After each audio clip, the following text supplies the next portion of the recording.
Hello, it is Friday, January 13th, 2023.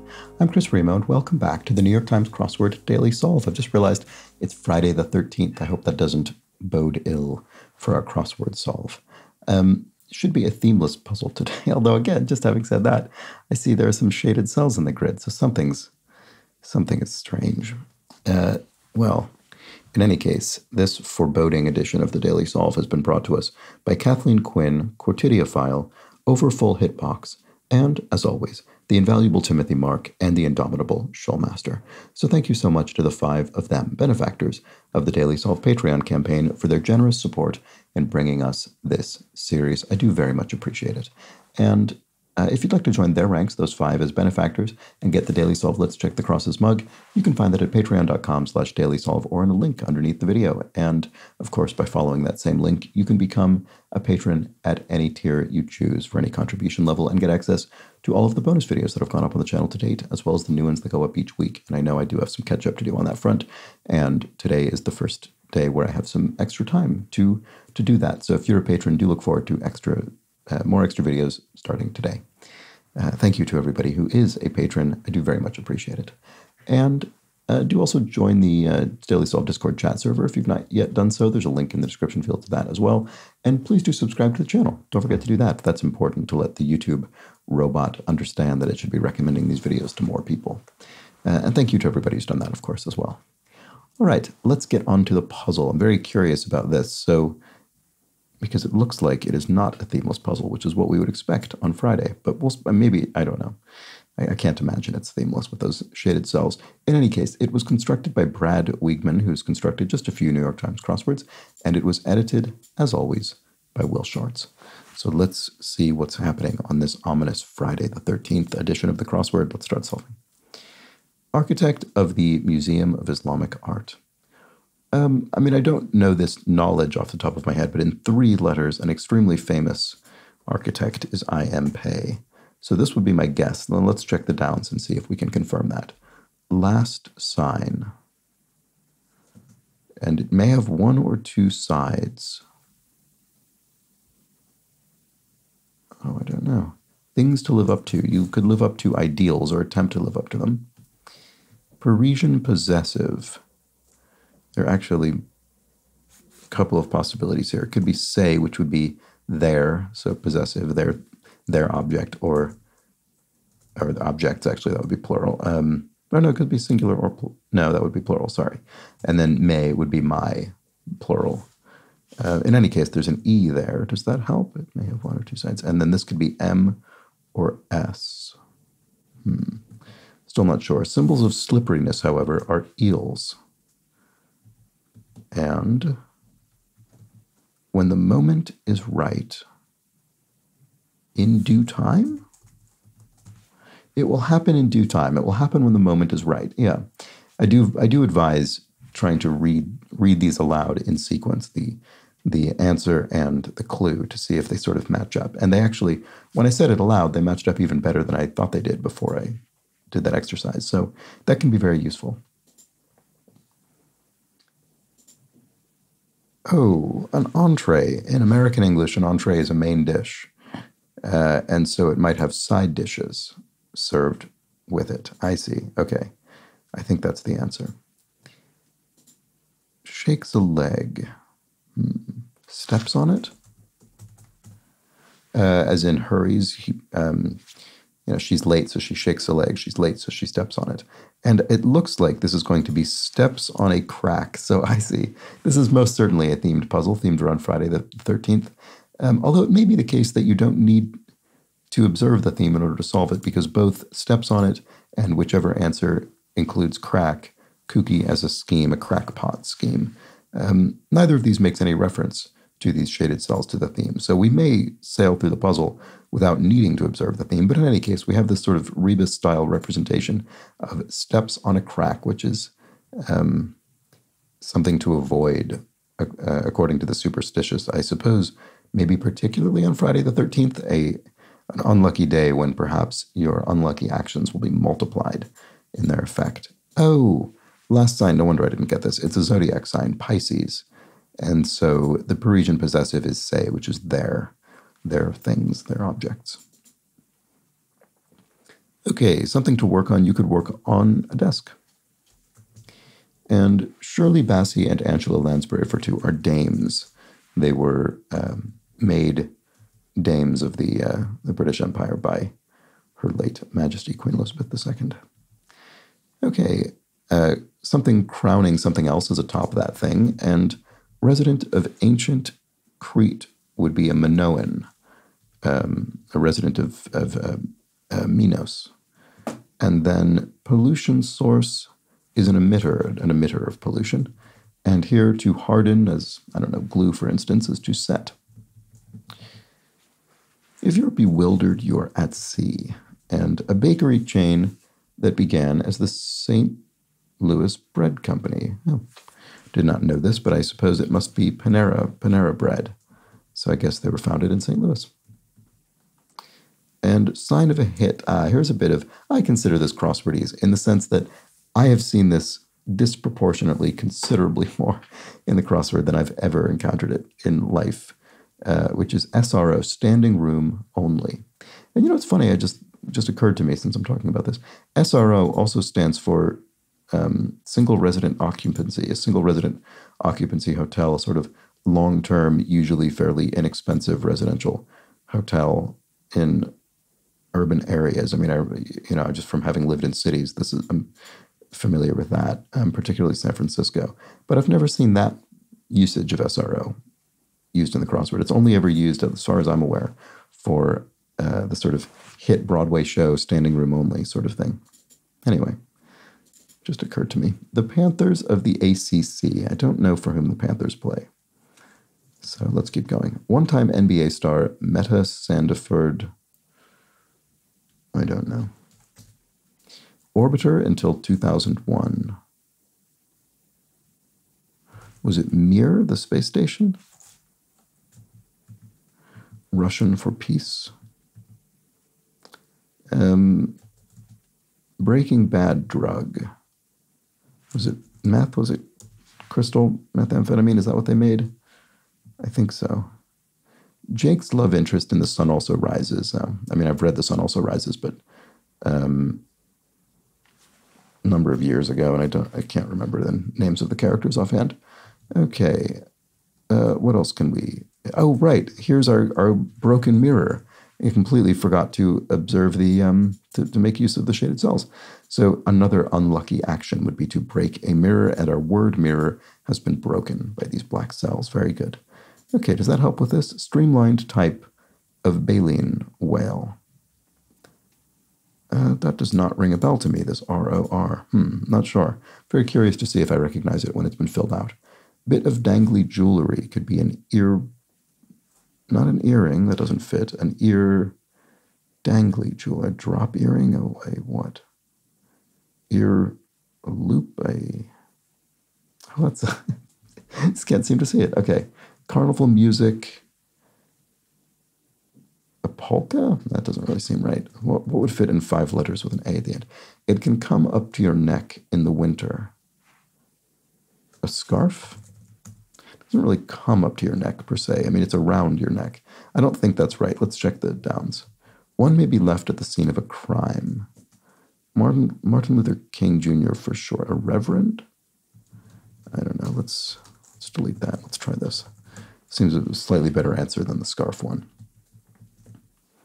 Modify, you could amend a text.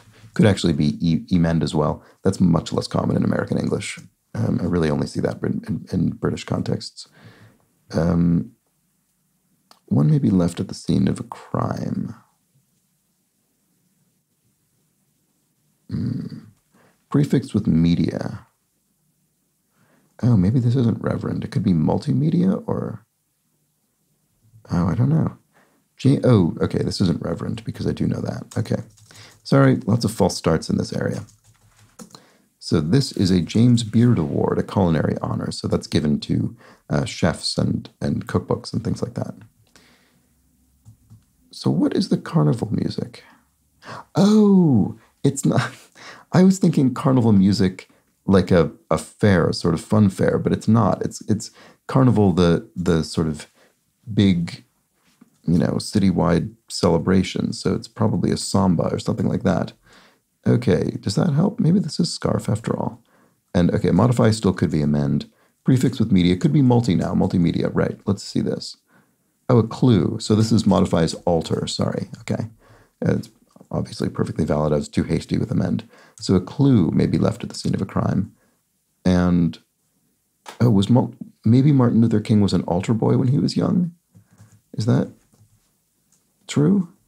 That seems entirely plausible for someone who became a member of the clergy. So it can come up to your neck in the winter. I guess it is a scarf. And with this answers number 13, a hit horror movie franchise. So Friday the 13th, there we go. Indeed, a hit horror movie franchise. And I mean, you'd think you'd need something like with the or something. Usually they'll indicate. I guess the way that maybe it's not spelled with the. Maybe you just. No, I think it is. Well, in any case, we understand what it means. Friday the 13th, the film series. So actress Long. Oh, maybe this isn't Altar Boy. That wouldn't apply anyway, right? Because he wasn't Catholic, so that was probably a silly guess. Actress Long, Nia Long is an actress. Oh, Atlantan. Okay, much more, a completely different category of answer than what I had. So yeah, sorry, that was a very poor inference on my part. So when said 3 times, 2012 Taylor Swift song. I don't know, but my guess based on these letters would be stay, stay, stay, stay. That's the kind of thing you can imagine a song being about. Someone begging somebody else to stay. What follows certain deadlocks? Retrials. So if a jury is deadlocked, you might have a retrial. And word with crowd or channels. Crowd surf or channel surf. Those are both phrases.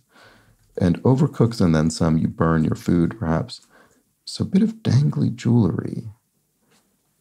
Boy, I'm gonna feel really silly when I eventually see what this is and don't understand why I didn't get it before. So a Yahoo is an oaf, maybe a sort of unsophisticated person, and a jetty is a key.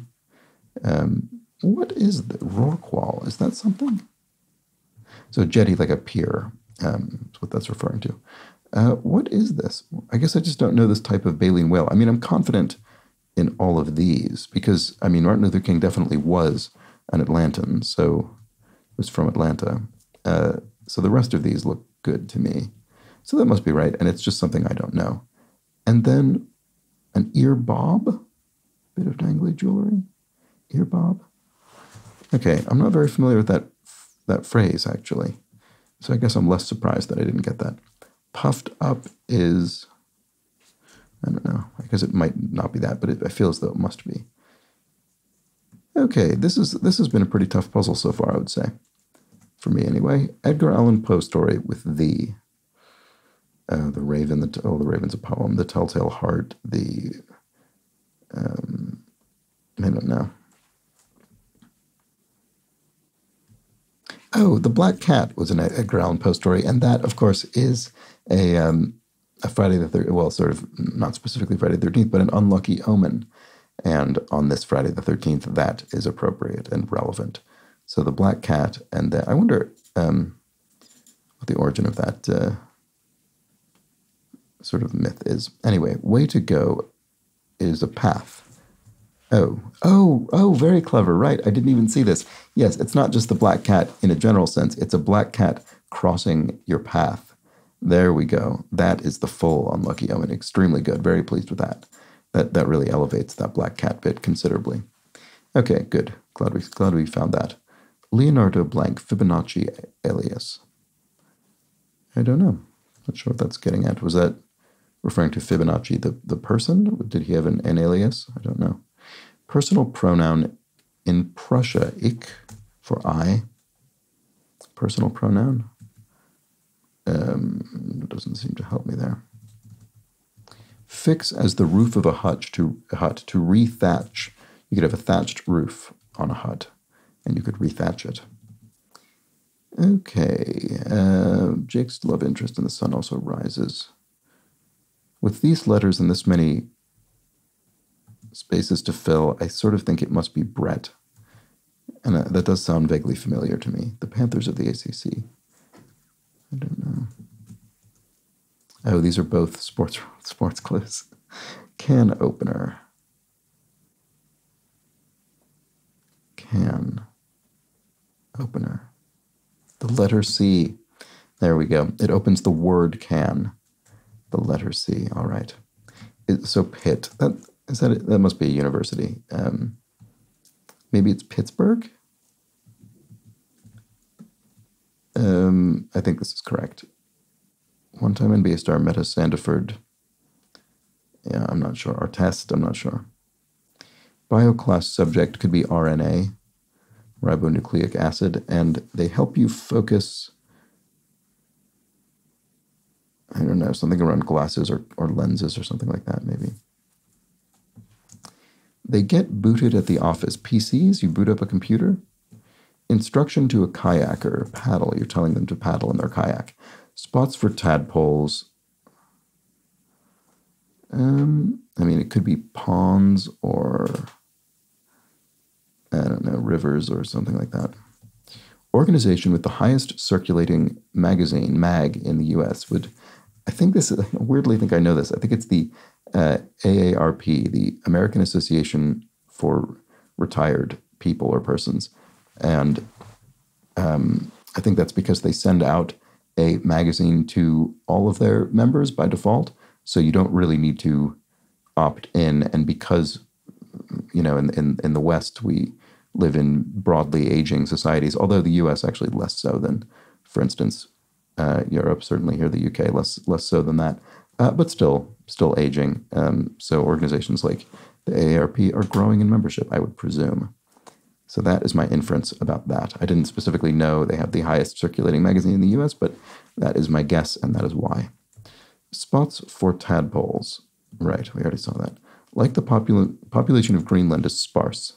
Yes, the population of Greenland is almost entirely contained within one town, and I think the whole population of the country is, I don't know, 70,000 or something. I mean, it's very low for being such an absolutely massive island. Okay, that just might work. Good idea? All right, language suffix "-es", as in Japanese. Creeks, little creeks, rivers, little small streams. All right, dive boat feature.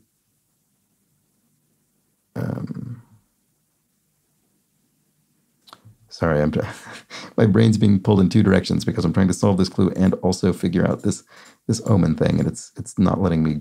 It's coming up the works.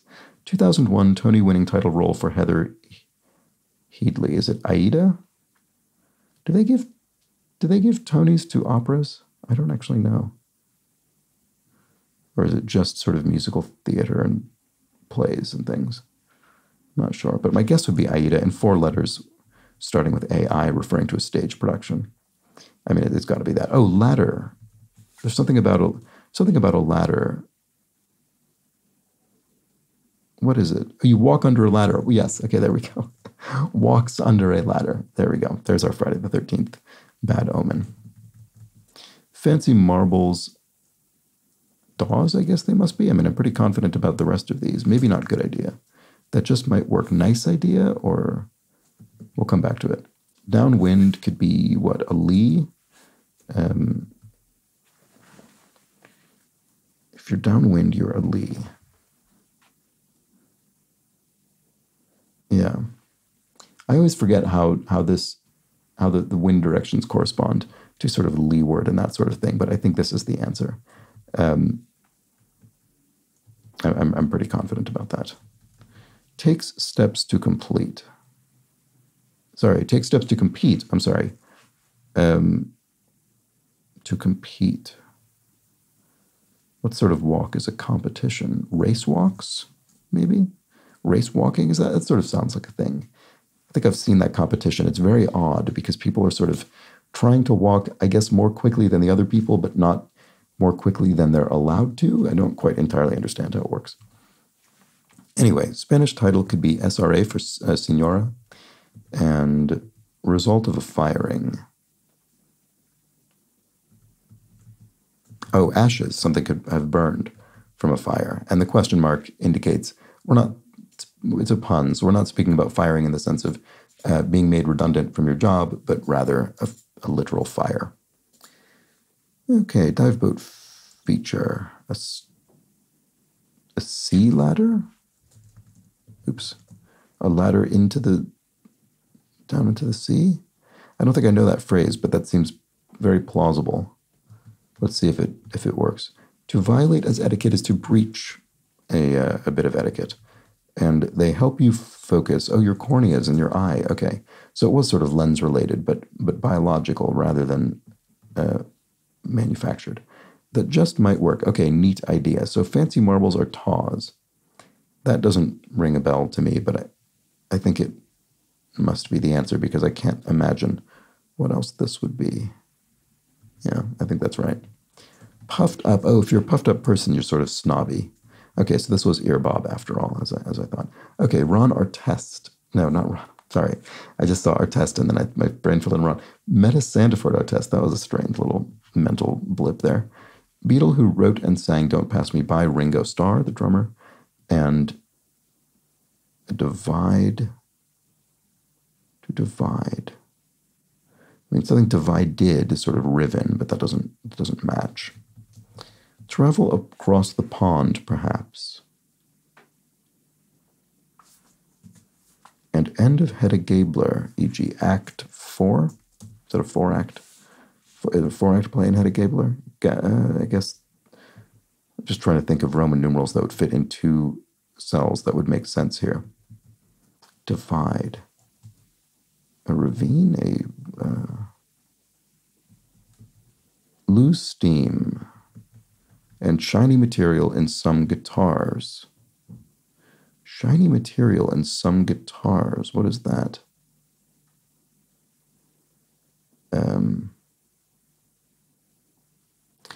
I guess there are, sometimes you'll see fretboard, sorry, not fretboards, pick guards on guitars that are made out of nacre, for instance, and they have a kind of opalescent sort of sheen. That's what it's made from, shells maybe in the sea. Leonardo Fibonacci alias. I have no idea what this is. Lose steam. Oh, to tire out, to lose steam metaphorically. Oh, to travel across the pond, to skate across a frozen skating pond. There we go. And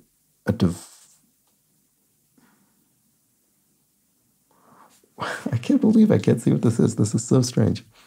The blank day, the other day. So, rever. Oh, I misspelled star. I'm sorry. You must have been absolutely frustrated with me yelling through the screen there. So Ringo Starr, and to divide is to sever. I don't know how I made that mistake. Sorry about that. The other day is indeed the answer. And Leonardo Pisano, Fibonacci alias. Okay, that's new to me. I'll have to look that up. In any case, there we go. So there we have it. A nice themed puzzle on Friday, not a themeless puzzle, which I think is fair enough. It's Friday the 13th. Why would you give up the opportunity to have a nice Friday the 13th themed puzzle? No reason. And I do think I've seen Will Short's comment that even though we have there are these conventions such as Friday and Saturday being themeless and Thursday being a particularly ambitious theme day, none of these are actual hard requirements as far as he's concerned. And so they're all subject to change, although they are broadly observed, I would say.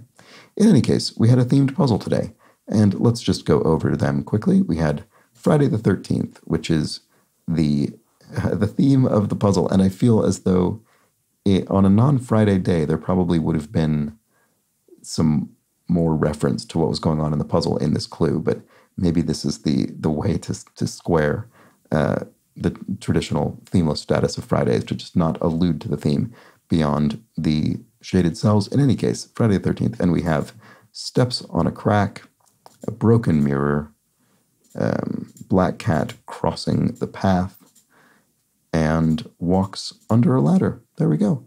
A very nice, particularly unlucky edition of the crossword. Gave me some trouble here and there, but we ended up solving it, of course. So that was that for the Friday puzzle. I hope you enjoyed it. I will be back tomorrow for the Saturday puzzle, which I suspect will indeed be a true themeless puzzle, our only themeless puzzle this week. So join me for that. But until then, please do have an excellent remainder of your Friday the 13th. I hope none of these omens befall you today. So best of luck making it through your Friday. But anyway, until tomorrow, do take care.